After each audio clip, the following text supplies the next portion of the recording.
আজ হঠাৎ কেন বাইকের শোরুমে এলাম আমরা?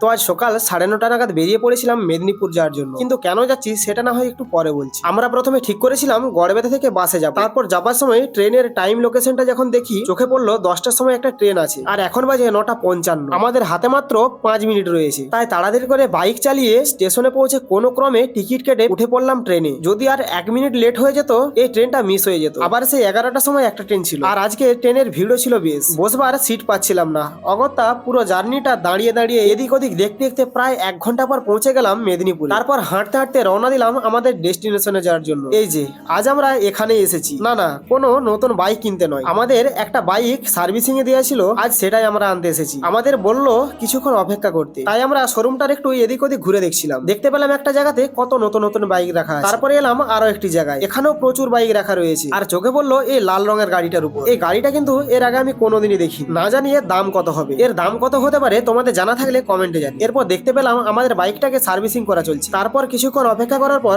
আমাদের বাইক নিয়ে আমরা বাড়ির পথে রওনা হলাম। এই বিশাল রাস্তা, গাড়ি ঘোড়া, মানুষজন, বন জঙ্গলে পেরিয়ে পৌঁছে গেলাম চন্দ্রকোনা রোডের সেই ব্রিজের উপর। ব্রিজটা কিন্তু খুবই বড় আর দেখতে সুন্দর। ব্রিজ পেরিয়ে চলে এলাম চন্দ্রকোনা রোডে। একটা খাবারের দোকানে দাঁড়ালাম, কারণ খিদেও পেয়েছিল বেশ। নিলাম দুজনের জন্য 2 প্লেট চিকেন বিরিয়ানি। না, মন্দ নয়, টেস্টটা আমার কাছে ভালোই লেগেছে। এরপর খাওয়া দাওয়া করে আমরা আবারও বাড়ির পথে রওনা হলাম।